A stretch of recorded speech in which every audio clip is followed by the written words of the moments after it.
Bismillahirrahmanirrahim. Assalamualaikum warahmatullahi wabarakatuh. Perkenalkan, nama saya Idiawati. Saya dari Prodi Pendidikan Sosiologi Fakultas Keguruan dan Ilmu Pendidikan Universitas Mataram. Pada kesempatan kali ini kita akan membahas terkait tentang wudhu dan sholat, di mana aspek-aspek yang kita akan kaji yaitu syarat-syarat wudhu, rukun wudhu, dan hal-hal yang membatalkan wudhu. Kemudian aspek yang kita akan kaji dalam sholat yaitu syarat-syarat sholat, rukun sholat, dan hal-hal yang membatalkan sholat, di mana keseluruhan aspek tersebut kita akan mengkajinya melalui 4 mazhab, yaitu yang pertama mazhab Hanafi, Maliki, Syafi'i, dan Hambali. Yang akan kita bahas pertama yaitu terkait dengan wudhu. Wudhu berasal dari bahasa Arab yaitu wudhu yang artinya bersih. Di samping itu, wudhu juga berarti ihsan yang artinya baik atau kebaikan. Kemudian adapun pengertian wudhu menurut 4 mazhab. Yang pertama, menurut mazhab Hanafi, di mana wudhu adalah membasuh dan menyapu dengan air pada anggota badan tertentu. Yang kedua, menurut mazhab Maliki, wudhu adalah taharah dengan menggunakan air pada anggota tertentu dengan tata cara tertentu. Yang ketiga, menurut mazhab Syafi'i, wudhu yaitu penggunaan air pada anggota badan tertentu. Dan yang keempat yaitu menurut mazhab Hambali, wudhu adalah penggunaan air yang suci pada anggota badan tertentu, yaitu pada keempat anggota badan dengan tata cara tertentu. Syarat-syarat wudhu dibagi menjadi 2, yaitu syarat wajib wudhu dan syarat sah wudhu. Yang akan kita bahas pertama yaitu syarat wajib wudhu, di mana syarat wajib wudhu adalah semua perkara yang apabila terkumpul semua maka seorang diwajibkan untuk bersuci atau berwudhu. Yang akan kita bahas pertama yaitu syarat wajib wudhu, yang terdiri dari yang pertama, berakal. Orang gila tidak diwajibkan dan tidak sah wudhunya apabila penyakit gilanya kambuh. Hal ini tidak disetujui oleh mazhab Hanafi, tetapi disetujui oleh ketiga mazhab yaitu Maliki, Syafi'i, dan Hambali. Yang kedua, balik, yang artinya bagi kalangan anak-anak tidak diwajibkan untuk berwudhu. Hal ini disetujui oleh keempat mazhab yaitu mazhab Hanafi, Maliki, Syafi'i, dan Hambali. Yang ketiga, Islam. Orang kafir tidak diperintahkan untuk beribadah ataupun melaksanakan syariah lainnya. Maka dari itu, orang kafir tidak diwajibkan untuk berwudu. Hal ini disetujui oleh mazhab Hanafi. Sedangkan menurut mazhab Maliki, Syafi'i, Hambali, syarat ini termasuk dalam syarat sah wudu dan bukan termasuk syarat wajib wudu. Yang keempat yaitu mampu menggunakan air yang suci dan mencukupi. Menurut mazhab Hanafi dan mazhab Maliki, orang yang mempunyai air tapi tidak mencukupi untuk seluruh anggota badan, maka ia tidak diwajibkan untuk menggunakan air tersebut melainkan dengan bertayamum. Kemudian, menurut mazhab Syafi'i dan Hambali, jika seorang mempunyai air tetapi tidak mencukupi untuk seluruh anggota tubuh yang akan dibasuh, maka seorang tersebut wajib menggunakan air tersebut dan sisinya dapat dengan melakukan tayamum. Yang kelima yaitu hadas. Orang yang sedang dalam keadaan memiliki wudhu tidak diwajibkan mengulangi wudhu, yaitu berwudhu atas wudhu yang belum batal. Yang keenam dan yang ketujuh, suci dari haid dan nifas, yaitu apabila seorang wanita telah berhenti dari keduanya menurut pandangan syara, maka mereka wajib untuk berwudhu. Yang kedelapan yaitu waktu yang sempit, di mana waktu yang sempit yaitu pada akhir waktu dan waktu yang panjang yaitu pada permulaan waktu. Pada waktu yang sempit, seseorang diwajibkan untuk berwudu, sedangkan pada waktu yang panjang, seseorang tidak diwajibkan untuk berwudu. Hal ini disetujui oleh keempat mazhab yaitu mazhab Hanafi, Maliki, Syafi'i, dan Hambali. Yang selanjutnya kita bahas yaitu terkait dengan syarat sah wudu. Syarat-syarat sah wudu yaitu perkara yang menjadikan sahnya aman bersuci. Menurut mazhab Hanafi, wudu dapat dianggap sah dengan adanya 3 syarat. Namun menurut mazhab lain, wudu dapat dianggap sah dengan adanya 4 syarat.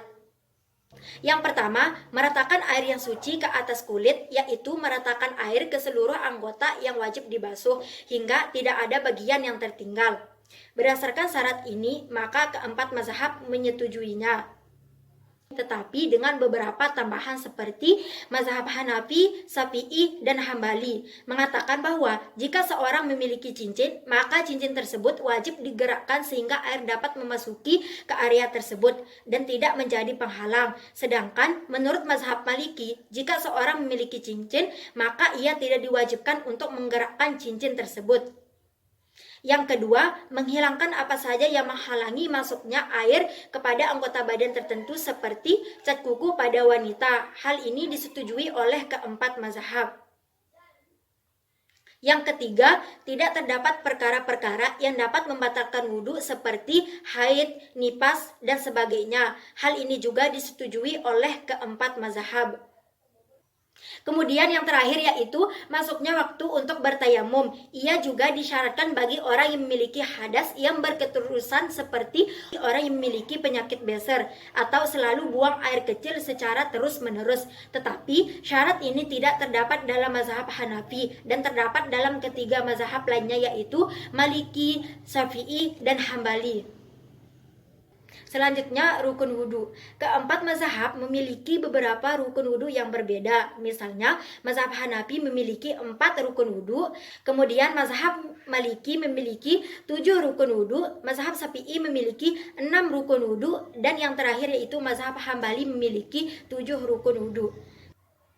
Jumlah rukun wudhu menurut 4 mazhab berbeda-beda. Yang pertama, rukun wudhu menurut mazhab Hanafi yang berjumlah 4. Yang pertama, yaitu membasuh wajah, membasuh tangan, mengusap kepala, dan membasuh kaki. Kemudian, menurut mazhab Maliki ada 7 rukun wudhu. Yang pertama, niat. Yang kedua, membasuh wajah. Yang ketiga, membasuh tangan. Yang keempat, membasuh kepala. Yang kelima, membasuh kaki. Yang keenam, mualat. Dan yang ketujuh, adab. Kemudian, menurut mazhab Syafi'i ada 6 rukun wudhu. Yang pertama niat, yang kedua membasuh wajah, yang ketiga membasuh tangan, yang keempat mengusap kepala, yang kelima membasuh kaki, dan yang keenam tertib. Dan yang terakhir, menurut mazhab Hambali ada 7 rukun wudhu. Yang pertama niat, membasuh wajah, membasuh tangan, mengusap kepala, membasuh kaki, tertib, dan mualat. Adapun pembahasan terakhir terkait dengan wudhu yaitu hal-hal yang membatalkan wudhu. Hal-hal yang membatalkan wudhu yaitu yang pertama, keluarnya sesuatu lewat 2 lubang, kubul, dan dubur. Hal ini disetujui oleh keempat mazhab. Yang kedua, tidur yang bukan dalam posisi tamakkun. Hal ini batal menurut mazhab Hanafi. Sedangkan menurut mazhab Maliki batal jika pulas. Menurut mazhab Syafi'i batal dan menurut mazhab Hambali batal walaupun dalam posisi tamakkun. Yang ketiga, hilang akal karena mabuk, tiduran atau sakit. Hal ini disetujui oleh keempat mazhab bahwa hilang akal karena mabuk, tidur karena sakit dapat membatalkan wudhu. Yang keempat, menyentuh kemaluan dengan telapak tangan. Ketiga mazhab yaitu mazhab Maliki, Syafi'i, dan Hambali menyetujui hal ini bahwa menyentuh kemaluan dengan telapak tangan maka dapat membatalkan wudhu. Tapi menurut mazhab Hanafi hal ini tidak membatalkan wudhu. Yang kelima, menyentuh kulit lawan jenis yang bukan mahramnya. Menurut mazhab Hanafi tidak batal, sedangkan menurut mazhab lainnya yaitu mazhab Maliki, Syafi'i, dan Hambali batal. Salat merupakan kewajiban bagi seluruh umat muslim. Adapun syarat-syarat salat yang disepakati oleh keempat mazhab yang kita bahas yaitu mazhab Hanafi, Maliki, Syafi'i, dan Hambali. Syarat yang pertama yaitu sucinya tempat sholat. Yang kedua, menutup aurat dari pandangan. Yang ketiga, sucinya pakaian. Yang keempat, suci dari hadas. Yang kelima, sucinya badan dari najis. Yang keenam, mengetahui masuknya waktu sholat. Dan yang terakhir yaitu menghadap kiblat. Rukun sholat adalah setiap perkataan atau perbuatan yang akan membentuk hakikat sholat. Jika terdapat salah satu rukun sholat yang tidak ada, maka sholat tersebut dianggap tidak sah. Kemudian adapun rukun sholat menurut 4 mazhab yang akan kita bahas. Yang pertama yaitu dari mazhab Hanafi, di mana menyebutkan bahwa rukun sholat ada 6. Yang pertama takbiratul ihram, yang kedua berdiri, yang ketiga membaca al-fatihah, yang keempat ruku, yang kelima sujud, dan yang terakhir duduk tasyahud akhir. Rukun sholat menurut mazhab Maliki dan mazhab Syafi'i sama, jumlahnya yaitu ada 13 rukun sholat. Yang pertama niat, yang kedua takbiratul ihram, yang ketiga berdiri, yang keempat membaca Al-Fatihah, yang kelima ruku, yang keenam iktidal, yang ketujuh sujud, yang kedelapan duduk di antara dua sujud, yang kesembilan duduk tasyahud akhir, yang kesepuluh membaca tasyahud akhir, yang kesebelas membaca sholawat Nabi, yang kedua belas salam, dan yang ketiga belas tertib. Rukun sholat menurut mazhab Hambali ada 13 juga. Yang pertama takbiratul ihram, yang kedua berdiri, yang ketiga membaca Al-Fatihah, yang keempat ruku, yang kelima iktidal, yang keenam sujud, yang ketujuh duduk di antara dua sujud, yang kedelapan duduk tasyahud akhir, yang kesembilan membaca sholawat Nabi, yang kesepuluh salam, yang kesebelas tertib, dan yang ke-13 tumak ninah. Pembahasan kita yang terakhir yaitu hal-hal yang membatalkan sholat menurut 4 mazhab. Yang pertama, mazhab Hanafi. Yang membatalkan sholat menurut mazhab Hanafi yaitu yang pertama, berbicara dengan sengaja, lupa, tidak tahu hukumnya, atau karena keliru. Yang kedua, membaca doa yang mirip dengan perkataan manusia. Yang ketiga, banyak bergerak. Yang keempat, membalingkan dada dari kiblat. Yang kelima, makan dan minum. Yang keenam, berdahem tanpa alasan. Yang ketujuh, menggerutu. Yang kedelapan, merintih, mengaduh, menangis dengan suara keras. Yang kesembilan, membalas ucapan orang yang bersin. Yang kesepuluh, mengucapkan kalimat innalillah ketika mendengar kabar buruk. Yang ke-12, mengucap kalimat subhanallah atau la ilaha illallah ketika heran. Yang ke-13, orang yang sholat dengan bertayamum lalu mendapati air. Yang ke-14, terbit matahari ketika sedang sholat subuh. Yang ke-15, matahari tergelincir ketika sedang melaksanakan sholat id. Yang ke-16, jatuhnya pembalut luka yang belum sembuh. Dan yang terakhir, yang ke-17, berhadas dengan sengaja. Jika didahului oleh hadas dengan tidak sengaja, maka tidak membatalkan sholat, namun harus berwudu dan meneruskan sholatnya. Yang kedua, dari mazhab Maliki, hal-hal yang membatalkan sholat diantaranya yang pertama, meninggalkan salah satu rukun dengan sengaja. Yang kedua, menambahkan rukun dengan sengaja. Yang ketiga, menambah tasyahud bukan pada tempatnya. Yang keempat, tertawa terbahak-bahak. Yang kelima, makan dan minum dengan sengaja. Yang keenam, berbicara dengan sengaja. Yang ketujuh, meniup dengan mulut secara sengaja. Yang kedelapan, muntah dengan sengaja. Yang kesembilan, terjadi sesuatu yang membatalkan wudhu. Yang kesepuluh, terbukanya aurat.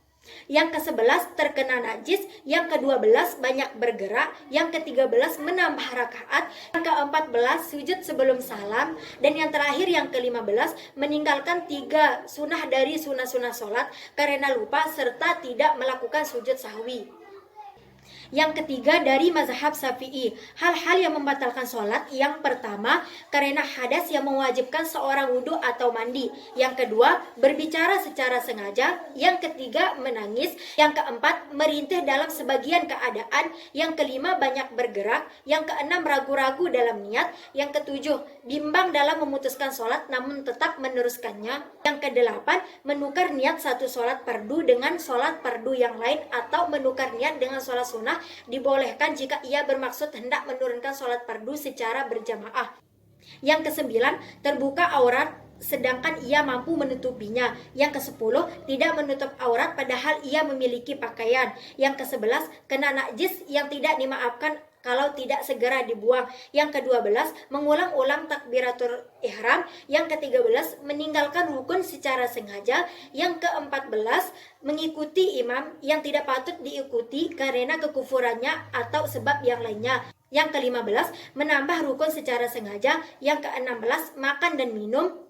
Yang ke-17, berpaling dari kiblat dengan dadanya. Yang terakhir, yang ke-18, mendahulukan rukun fi'i dari yang lainnya. Yang terakhir yaitu menurut mazhab Hambali, hal-hal yang membatalkan sholat diantaranya yang pertama, banyak bergerak. Yang kedua, kena najis yang tidak dimaafkan. Yang ketiga, membelakangi kiblat. Yang keempat, terjadi sesuatu yang membatalkan wudhu. Yang kelima, sengaja membuka aurat. Yang keenam, bersandar dengan kuat tanpa alasan. Yang ketujuh, menambah rukun dengan sengaja. Yang kedelapan, mendahulukan sebagian rukun dengan rukun lainnya dengan sengaja. Yang kesembilan, keliru dalam bacaan yang merubah arti dari bacaan itu padahal ia mampu memperbaikinya. Yang kesepuluh, berniat memutuskan sholat atau bimbang dalam hal itu. Yang kesebelas, ragu-ragu dalam takbiratul ihram. Yang ke-12, tertawa terbahak-bahak. Yang ke-13, berbicara baik sengaja atau tidak. Yang ke-14, makmum memberi salam dengan sengaja mendahului imam. Yang ke-15, makan dan minum. Yang ke-16, berdehem tanpa alasan. Yang ke-17, meniup dengan mulut jika keluar suara minimal 2 huruf. Dan yang terakhir, menangis bukan karena takut kepada Allah.